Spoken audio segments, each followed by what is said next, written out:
Good afternoon, everyone.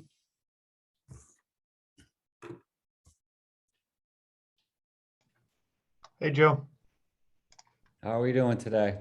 Oh, not bad. How are you? Good, thanks for asking. Excuse me. Okay, it's 4 o'clock, actually 4:01, so I'll call the January Public Works and Capital Improvement Committee to order. We do have a quorum present with Alderman Singh and Good afternoon, Joe. President Pro Tem present. I'm sure that we'll see Stacy jump in here in a minute. I hope everybody's having a good day and a good week and survive this awfully cold weather that we've been having lately. Okay, so first item on our agenda is the approval of minutes. We received from Tara the draft minutes from December's meeting. I will accept the motion to adopt the minutes. So moved by Alderman Singh, the chair will second. Are there any amendments, corrections, or other changes that we need to discuss? Not that I know of. Yeah, I didn't really see anything. Yeah. I didn't see any either. Okay, then. So by roll call vote, Alderman Singh. Yes. The chair votes yes. The minutes are adopted as presented. Thank you. Next item on our agenda is citizen comment. And I see that we have Ms. Roberta Vincent. I believe she would like to speak to the committee. Is there any public comment? Yes, but I don't see myself. I think I disappeared on the Actually- screen, but as long as you know I'm here. Well, we can We can hear see you you. and I can see you. Oh, okay, great. So you have the floor, ma'am.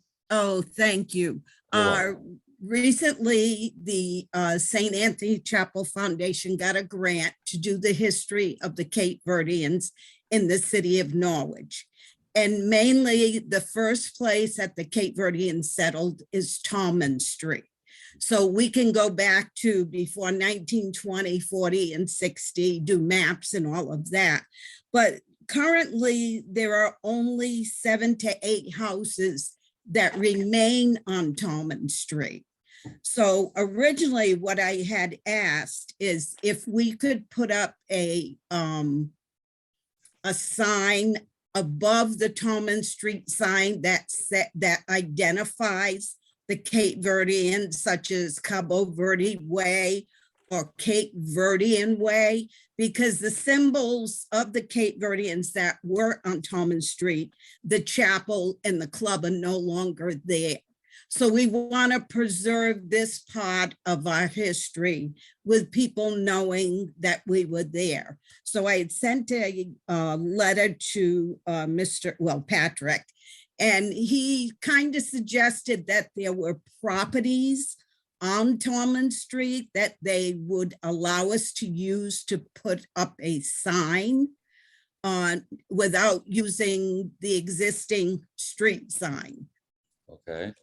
And the sign that I'm talking about would be, we would put in a grant to the Pomeroy Foundation. It would be a historic sign such as the one that we have at the chapel. It is 24 inches by 36 inches. It is printed on both sides, but our concern, if the city allows us to put it on property, existing property that would still belong to the city, what happens if you sell that property? Now, Patrick had mentioned property, I believe it was on either side of 165 Tallman Street. I'm not sure exactly which property he's talking about. Mhm. So, yeah, I thought he would be at the meeting. Yeah, I'm Brian Long. I'm the city engineer. Oh, hi. Hi, how are you doing? How are you doing? Good. I was looking into this, and Pat had a medical issue that I think he pulled a quad muscle, and he wasn't able to make it to the meeting. So, Oh, but okay. he did fill me in on what you were looking at, and as you were talking, I'm looking at some of the properties to either side of 165 Tallman. I'm not sure which one of those properties he was referring to, whether it's 163 or 181, looks like the one on the other side. I can tell you just from looking at the GIS that the city owns just about all of the property between Tallman Street and the river across the street from 165. And the likelihood of that property ever being sold to anyone is, I would say, very slim, because it's really it's a massive hillside, and it's not readily developable, but it does leave the opportunity open for some sort of Pat mentioned a pocket park, and I know he might have been talking about the opposite side of the street, but there is also a whole lot of land on the river side of the street that's owned by the city where something like that could be done, if that's something you wanted to move Yeah, ahead with. unfortunately, that has a fencing that runs from all the length of Tallman Street that was supposed to be developed. But now there's a fence that just runs along there with probably not much sidewalk. So Okay. he would have to show us the area, or someone would. I'd be willing to drive to Norwich and let us know what we're looking at. Mhm. Yep. So you don't believe that a double sign on a street Well, above the Tallman Street sign is feasible? I don't think there's ever been one. I asked, I did inquire with Chief Daly this morning when Pat told me about this, and he doesn't have any issues with doing a second sign on the signpost. His only concern is that we eliminate any confusion that there might be for residents that are trying to find Tallman Street. And I think that as long as the sign were different enough looking, like in the example that you sent, if the sign Oh, was you different. did see the example? Yeah. Okay. Yep.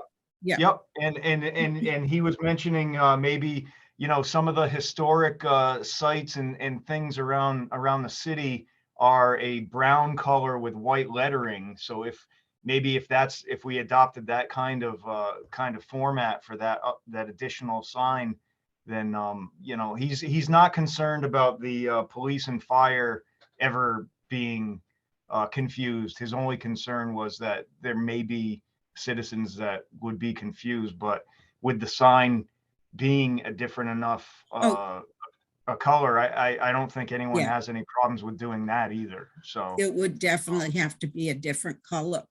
yep. Alderman Singh? I just have a few questions. So the size of the sign, I think it's 24 inches by 36 inches. Yeah. That's gonna be pretty enormous sign if it's gonna go underneath. This is the historic sign I'm talking about. Right. Okay. There is one at St. Mary's Church where the chapel resides. That is a double-sided sign. It doesn't stand that high. So that sign would be placed on the property, but it would be lower Okay. than a regular street sign. Okay. Okay. But is it going under the street sign? Like where it says Tallman Street? No. Okay. Not that one, no. Okay. So, I'm sorry, go ahead.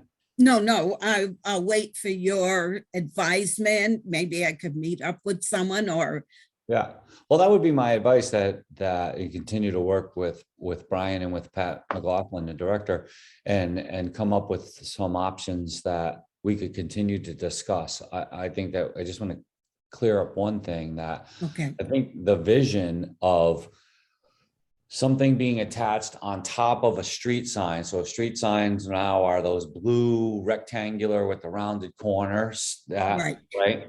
And Right. so something that size, just different in color, that said Cape Verdean Way or something like that would be all we could probably attach to the top of a street sign, just because of the sheer physics of it, right? Mhm.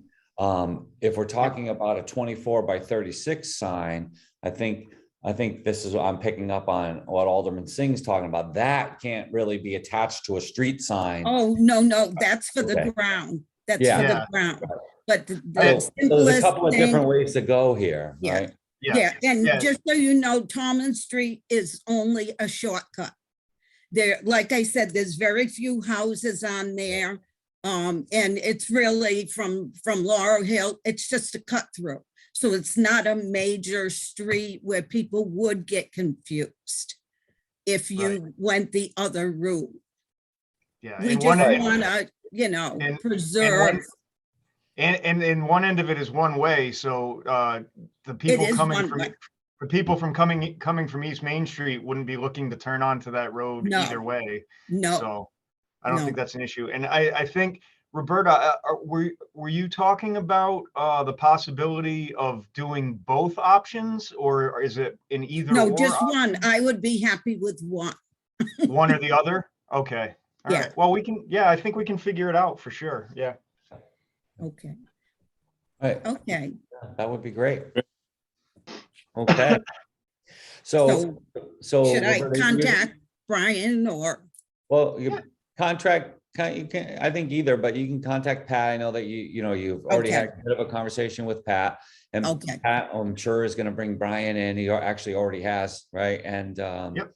that conversation can happen, and doesn't matter who figures it out. I think that between the three of you, you'll come up with a solution that the committee can just discuss, and then we just go from there. Okay, thank you so much for allowing me to join your meeting. Oh, Thank you for coming. For coming. You're We the don't get a reason lot of why public we're comment. here, right? Exactly. You're the Making reason why we're here. changes, yeah. Thank you. All right. You're welcome. Is So there any I other should- public comment? Oh, I'm I sorry, go should ahead. drop off. Oh, you No, could I'm stay as long as you like. It's a public meeting. Oh, okay, All right. okay. Is there any other public comment today? Is there any other public comment today? Third and final time, is there any other public comment today? Hearing none, citizen comment is closed. Moving on to old business, starting with item A, Public Works Project Updates.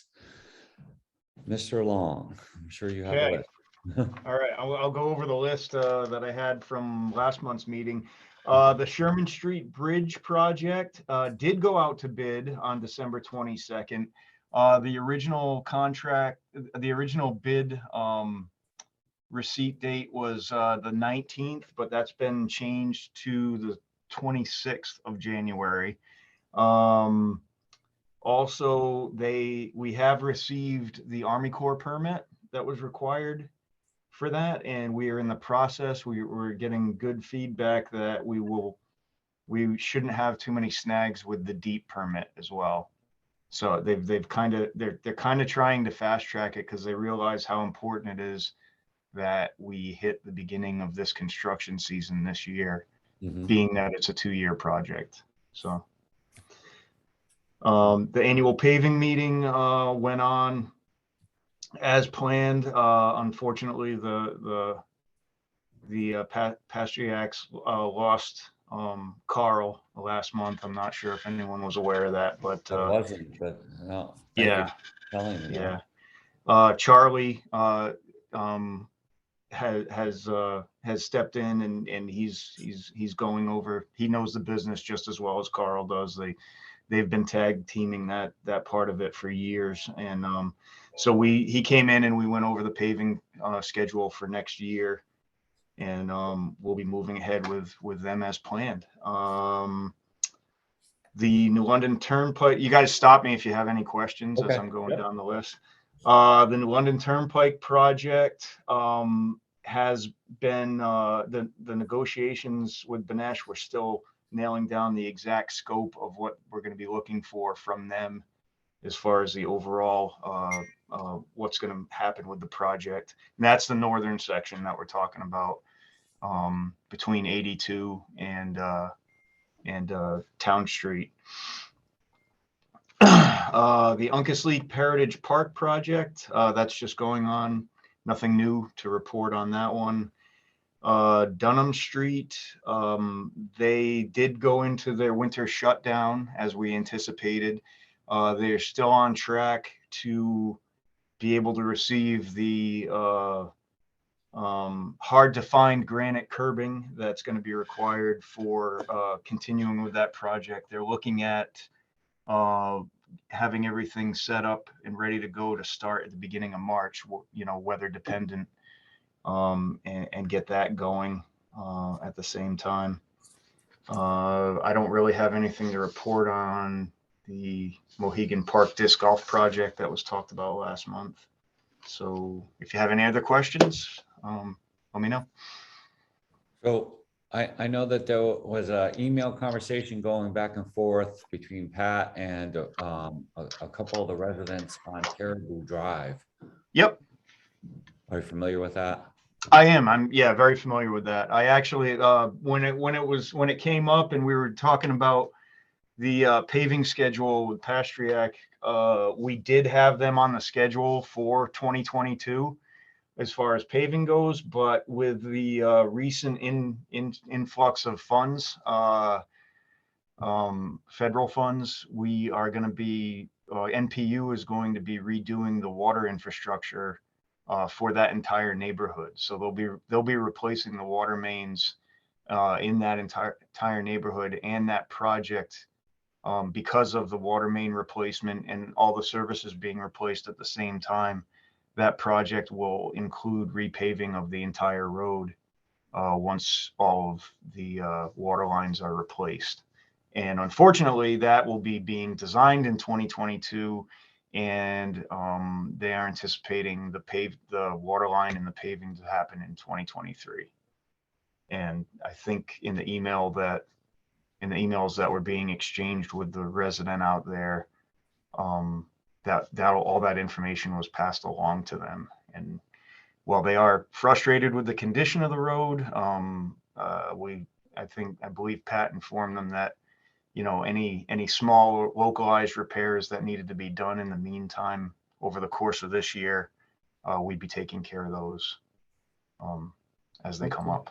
Right. So I think, and the one reply that I got when I reached out to one of the residents was that she understood exactly what's going on, and I thanked her for her patience. She did express a concern about the overall life cycle of the road itself, that it had not been repaved or whatever the options are, in quite some time. Do we, just because we're talking about it, I know that there's a system and a schedule that we follow, right? right. So is something particular about that particular road that makes the upkeep or the lifespan of the pavement a challenge? No, I don't think so. We on a yearly basis assess the roads and determine. That's where we develop our list, and our list for the roads that are going to be repaved usually goes out 2 to 3 years, just so because our ability to repave roads with utility work that needs to be done, we're constantly having to shift. So certain roads will get shifted forward a year, back a year as the schedule goes on. I would say that, I'm not sure where they were in the queue for 2022. And unfortunately they're getting passed on to 2023 because of the waterline project. But the assessment is continual and ongoing for the conditions of the roads. Maybe it could have been treated with some sort of chip seal or something years ago, and it just didn't get included on that. But at this point in time, it was very close to being done. It's just this water line makes it pointless to pave it before they go through and Absolutely. replace the water line. So the roads are evaluated every year as far as prioritizing what needs to be done. Mhm.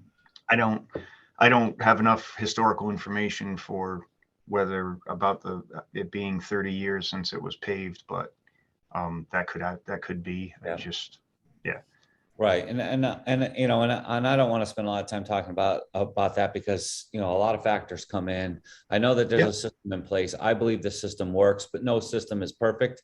Right. But the system does work because had we repaved had we paid the money to repave it after the gas mains were put out there, then we'd be digging up relatively new paving now to replace the water system. So Right. the system works. It's just that every once in a while, it works to the disadvantage of a particular neighborhood. And I think this is an example of that. And I appreciate the fact that you and Pat were both very responsive to the author of the emails and to the residents up there and their concerns. Yep. We're not looking to leave anybody out. It's just No. sometimes the circumstances.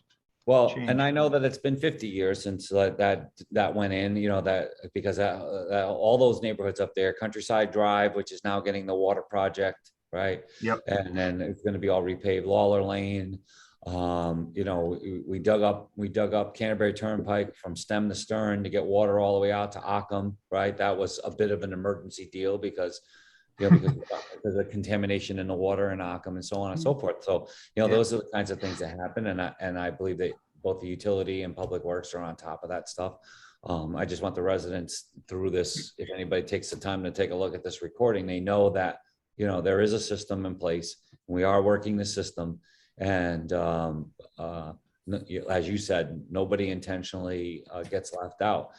But again, the construction of a road in 1959 compared to 2019 and 20 and into the current year are completely different things. And that's why I asked my original question, because every once in a while, you know, you see a road that didn't really have a great substrate put in, didn't really have a good road bed put in. And, you know, if that's the case, then it doesn't matter how new and beautiful the asphalt looks. It's not going to look that way for very long once you get to a freeze and thaw cycle. If the road bed itself, right, if the substrate and the foundational materials are, you know, from 50, 60 years ago, you know, have these New England potatoes in there, they keep trying to shove their way through the surface, right? So, you know, again, just want the residents to know that we all understand that. And we know that we're dealing with that, and we appreciate the fact that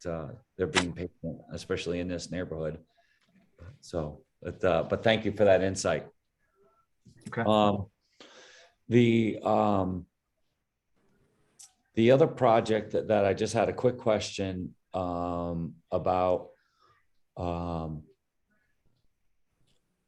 is we were talking about Dunham Street and West Ledge Drive. That's the cut through that's going by the new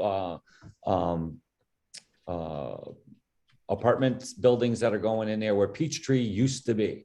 All right. Yes. Is there the plan, part of the plan that to tie, you know, is tied in with the Dunham Street project was West Ledge Drive going to get a remake? Because it's got a few tough spots in there. Right? Oh yeah, that's in that and up across Dunham Street on the other side is all part of the repaving schedule. Okay. We're actually going to be trying to get I believe the other side of the street in before the Dunham Street, because the Dunham Street project is going to include a lot of sidewalk and curbing work before the actual paving happens. So we're hoping to get Pastriak in there to do the paving for us apart from the Dunham Street project, so they have that to connect into when Dunham Street is done. I'm not sure West Ledge is part of that, but it is part of the schedule for next year. So it may be after the Dunham Street project is completed that we go through and redo West Ledge, but it is part of the plan, yeah. Right. Well, and thank you for that. And it's certainly, it's not for me to help you engineer and do your job, but I was riding through there, one thing that caught my attention is I wondered what the elevation, the final elevation of the surface of Dunham Street's going to be and how all those side streets tie in. The first one that caught my attention was West Ledge, right? And if we need to put thought into if there's going to be a change in elevation, because like West Ledge is just an example, right, of where when you turn, let's say you turn in from Dunham Street and it drops off pretty quick and then it's a bowl and it comes back up again. Yep. So if we can possibly make improvements that will, interlace with the Dunham Street project and just improve those intersections as well in terms of their elevation. I just didn't know if that was part of the process. Yeah, it always is. Anytime we're repaving, we look at, usually we try to maintain the existing grades where they are working and make corrections if needed. But that is something that we look at before the paving's done. We don't just do a blanket repave with the existing grades. An example was Prospect Street that had a massive crown in the middle of it before they repaved it. I think it was 2 years ago. And they actually shaved that down. But yeah, so yes, those adjustments are made as we go. Yep. Right. Perfect. Thank you.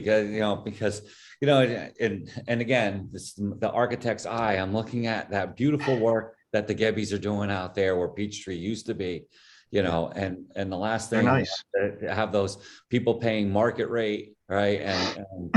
And the road is a challenge, right? The road is not welcoming, Yep. So I think, and I will say that part of that is doing our part too, right? Yes. And I will say that part of that West Ledge being the shape that it's in right now was intentional. That was intentionally left behind to not get beat up as they were finishing those apartments. So, Sure. Right. yeah, because you get a lot of truck traffic going in and out of there. But no, those units are nice. They actually. So yeah, it's and so it's all coming together quite nicely. So thank you for that insight. Sing, any questions for Brian? Any update on that Summit Street by Gear Street sign? Which I was don't missing? have an update. I know that we put it on the schedule for the street guys to take care of, but Okay. I don't know where that's falling, but I will remind them again and make sure that it gets taken care of.